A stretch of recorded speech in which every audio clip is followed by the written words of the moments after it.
news, anime and Warhammer.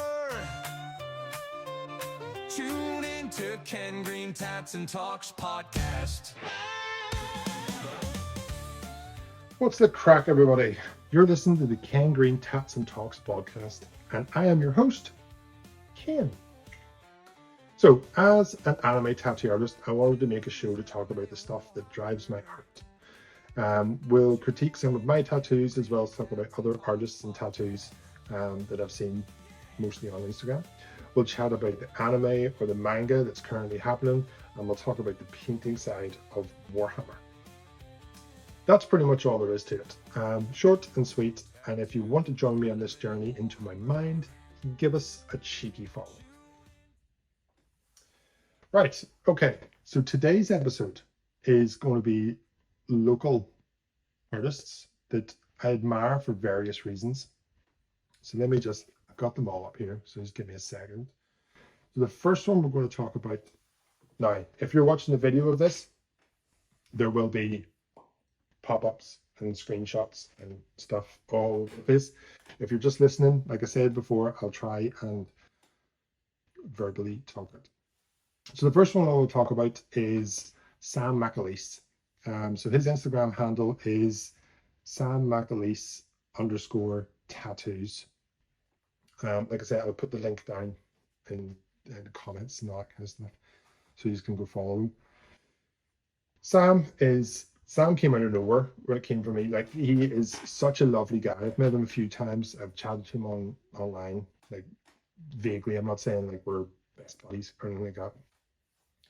But like, when you look at his portfolio and you see the dedication he's putting into this color realism stuff that he is pushing, it's madness. Like, you can see where he decided to take this and push it, and it just skyrocketed. You know, like, there's one that I'm gonna put up here. It's like an old school painting of like a man and a woman, like embracing, like very much like the Renaissance sort of paintings kind of thing. It's lots of pinks and stuff like that, but he has these big massive neon letters. Says till death and a couple of wee hearts. It's the full side of a leg. It's massive, but it is beautiful.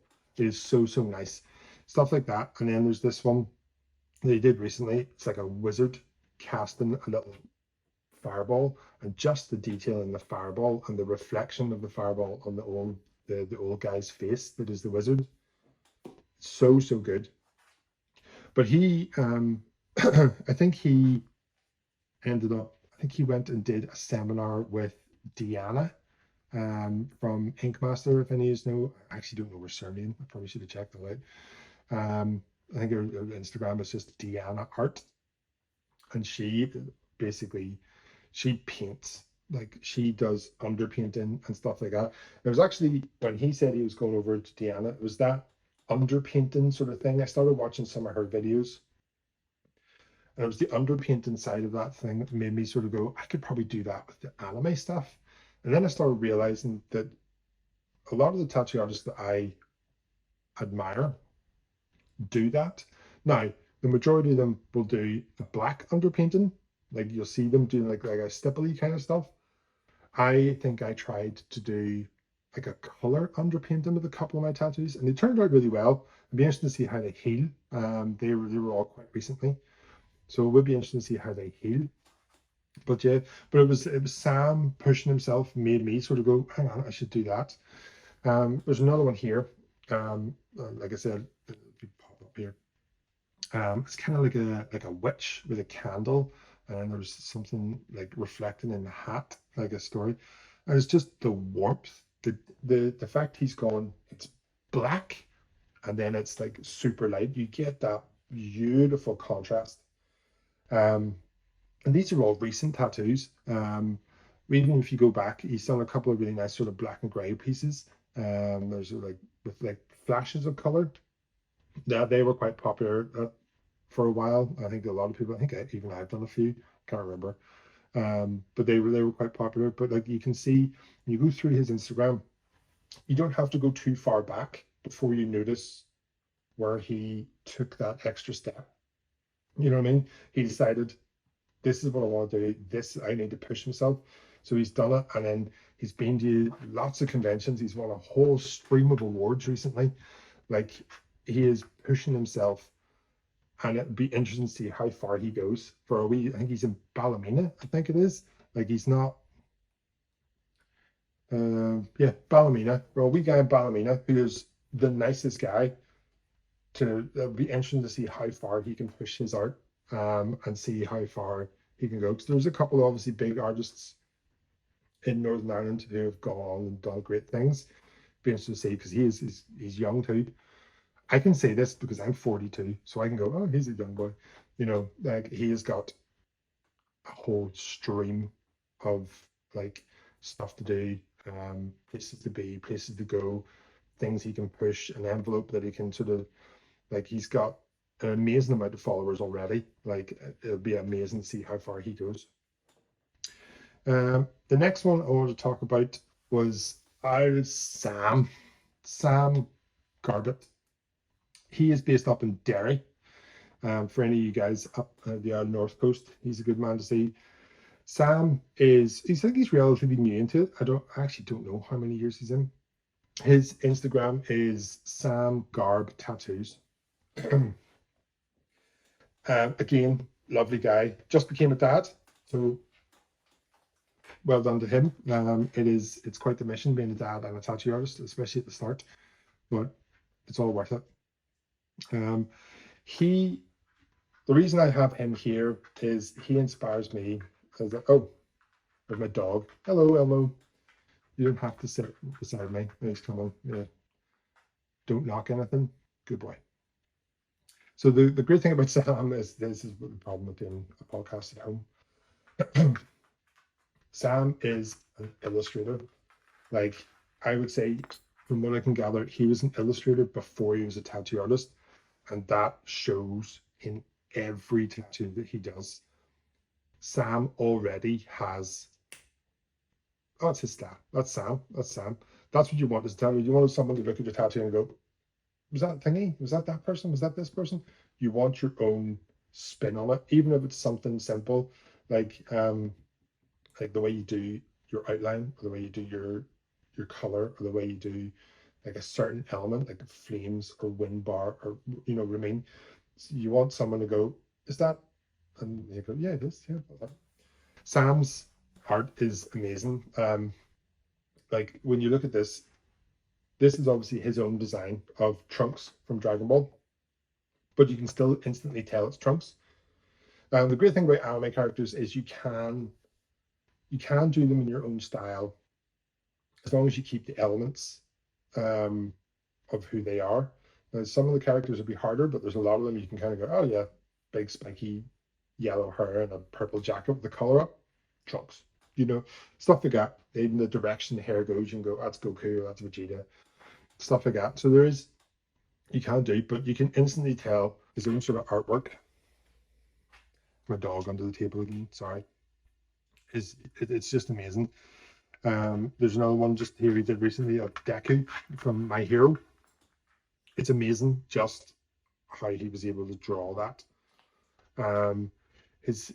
Instantly you can tell his style, apart from anything else. There's another Frieza one just popping up here, and Totoro just up here as well. Like the colors, the way he's got his, like the line break, where sometimes he leaves it as a break, almost similar, like hello there Jenny, on Instagram, or he fills it in with color. I've seen them healed, and they look pretty good. The color lines hold, so that's again part of his own style. And he is just, again, he's such a lovely guy. And I've only met him once, but I talked to him on, followed his. I think he's just opened a new shop, Bad Habits, up in Derry. So you go check him out. His colors are nice, bright, vibrant. He's got his own drawn style. Great guy. So there's another. That's one to talk about, to go have a look at. Another local boy, Belfast, is Jacob. Now his Instagram is Crek Tattoo, so CRK_tattoo. He's up in Urban Ink. Isn't that right? Yeah, Urban Inks. Um, those guys are like, as a shop, they are great. They're a good crack. They're great people. Um, I've had the pleasure of working with Helena, and I've met the rest of them. And they're such fun to talk to. So laid back, so nice, great people. But Jacob, he's great because he's almost at the stage where I was a couple of years ago, where you would kind of do a little bit of everything, but he's definitely trying to lean more towards maybe a bit of anime, but definitely color. Um, like you see in the stories, he'll post a lot of the stuff that he's doing on a day-to-day basis, which is grand. Like, as a tattoo artist, you should never really pigeonhole yourself too much. I say that like you're looking at my Instagram and go, well, all you do is anime. It's like, yes, I do other tattoos though. I just don't post them. I'm trying to keep visually. You want people to look at your Instagram and go, that's what I want from him. But at the same time, I do black and gray realism. I do small tattoos. I do wee line thing.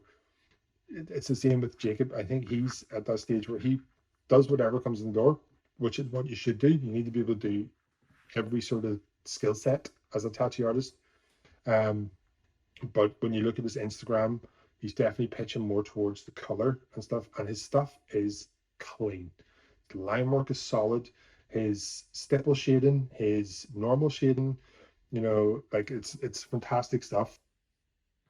Like you see, this is one of his black and gray ones he did recently. Lovely sort of Day of the Dead girl on the inside, or excuse me, on the inside of the guy's arm. It's beautiful. Then here's a Tokyo Ghoul piece that he did, and trust me when I say that, see, using red it's hard to get in. I think he's used some purple, yeah, but he's also got like, he's the way he photographs stuff and video stuff is very smart. He uses like background lighting, sort of, it all makes it kind of interesting. Like, you are supposed to think, make your stuff look very interesting to look at and stuff on Instagram, and sometimes that can be hard. Sometimes you can struggle to make it look different or stand out.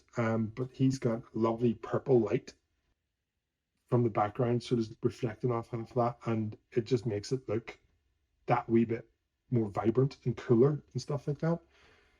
Here's another one. Same thing I was talking about, that light. So this is a really cool pink leopard.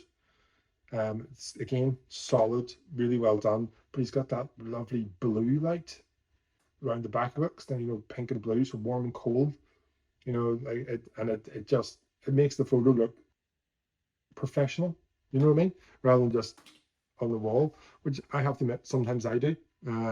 After you've sat for 8 hours tattooing, the last thing you want to do is set up a full flipping studio, just to take a photo or a video of something that never looks as good. Like, in real life, it looks way better than when you look at your phone and you go, well, that's pants. You know what I mean? And here's another one. Same I was talking about. Like, greens are a nightmare to use, but there he's put in solid green, full green face, poison ivy tattoo. It's amazing. So, like, have a look at his stuff. He's really good. He's come a long way. He's got his own merch and stuff. He knows where he wants to go as well. And he's in a great shop for it. Up there with Decky and stuff like that. Like, those guys are, it's a quality shop. The way they have someone who runs their Instagram and stuff like that, and the way they talk with their customers, right? They have built themselves a solid community up where they are, and that's what you want. You want that for your shop or yourself.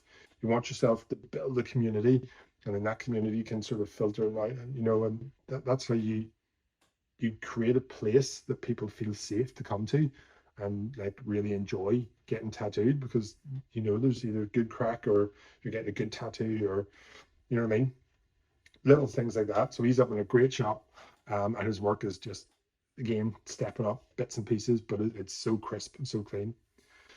The last one I want to talk about this time, like there will be plenty more of these, don't worry, is Kirsty Mick tattoos. This is one, I don't know if you remember from the first episode there, I was saying about someone who knows how to engage with their audience. Her Instagram handle is Kirsty_Mick_tattoos. Pretty simple. Again, I will try and link these all wherever I can, in wherever you're watching. Kirsty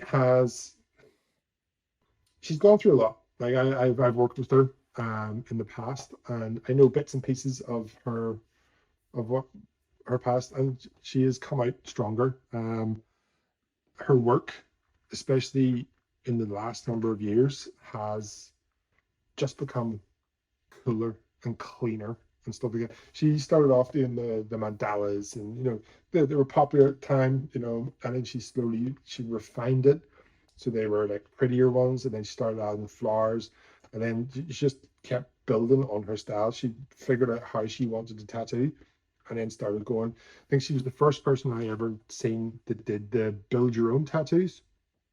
Where you picked, I think it was the first one, I can't remember it 100%, but the first one said it was like you picked the potion bottle, you picked the flower that came out the top, you picked the label on the potion bottle, you picked what's in the bottle, so you mix and matched to create your own tattoo. I thought that was a great idea. I tried to think of one for anime, but I couldn't figure it out for it to work. Like, I think I was going to do a Pokemon one or something like that. But anyway, she's come on, like, a lot of her stuff. Oh, like, that's one of the potion bottles. She's doing these ones. She somehow is able to describe her tattoos very well. They're not just tattoos. When you look at her page, they are like pieces of artwork, a statement. Like this one is called Persephone. And as soon as you read that, like capitals, you sort of go, oh, it has a name. Like, even if you didn't know anything about, I'm assuming, Greek mythology, I think Persephone is. I can't remember that. But like, obviously, it's not like any Greek statue you've ever seen or any Greek sort of artwork. Like, that is her own spin on it. It's got dot work, it's got solid lines, it's got that lovely sort of smooth shading that she does, stuff like that. Another amazing example of smooth shading on the back of a hand, but even when you look at that, the lines are just crisp. That was her thing. Like, and then there's another one, the Divine Demon. That's again that style, the way she does it, that kind of it's almost stipple, but she's pushed it to smooth. You know what I mean? Like the stuff you would do in like the dot work you would have done in a mandala, she's pushed that to being smooth. But the reason why I wanted to talk, I think she's in now. Excuse me, I don't know how to speak Irish. Crow Dove tattoo is where she is. CROIDUBH. I think I said that right. Sorry if I offended anyone. I can't speak Irish. That's where she's up there now. Her stuff has always been good. Like, I've never really seen a bum tattoo from her, if you know what I mean. Even when I was working with her, like, I never seen one that she never posted. I was like, it was always solid, it was always clean, it was always good. But it's the stuff I admire about her is her interactions with her fan base, because I know a lot of those people that follow her probably aren't necessarily from here. It's like more of a global following, but she has that engagement with them. She talks to them about stuff. She knows the right questions to ask to get that engagement. That's the stuff I admire about her. She is building her own community, and I think that it started it started off with a few bits and pieces about how tattooing has affected her life and how her life is affected, and that's what's sort of drawn a lot of people to her. That was another reason why I wanted to start this podcast, because I find it hard to put that on Instagram, not for any sort of like I don't know how to word it in like a 30-second rectangular shaped thing, whereas sitting talking about it's probably a good bit easier. But yeah, her engagement is phenomenal. And I love how, like, everyone, she always gets a good amount of comments on her posts. She gets good reaction to any sort of questions she asks. She even does, I think she did a wee sort of tattoo one for a while, asking how everyone was doing. And, so it just went out to tattoo artists, stuff like that. It's good, it's smart, it's nice. I don't think really anyone's got a bad word to say about Kirsty. She seems pretty well liked by everybody. So yeah, I liked her engagement and how she came across online. That's probably all I'm going to talk about today with these four. But like I said before, like, this isn't me. I'm not here to slag anyone. I'm not going to say anything mean about anybody. I just want to try and let people see who's out there and who I really admire and what they do, and also probably slightly sort of apologize to somebody if I try to nick some of their stuff, because like, I'm not doing it because I'm doing it because they've got it, they know what they're doing. I want to try and do that my way, kind of thing. Just more, not that they'd probably watch it, but you know what I mean. Just saying. But yeah, that's it for today, folks. Join me next week when I talk about what's next week. Next week is anime. It's the animes that I'm either currently watching or the mangas I'm currently reading. And like I said before, beware of spoilers when it comes to this one, but I will tell you beforehand because I'm all right, guys. Thank you very much for joining me. I'll see you next week.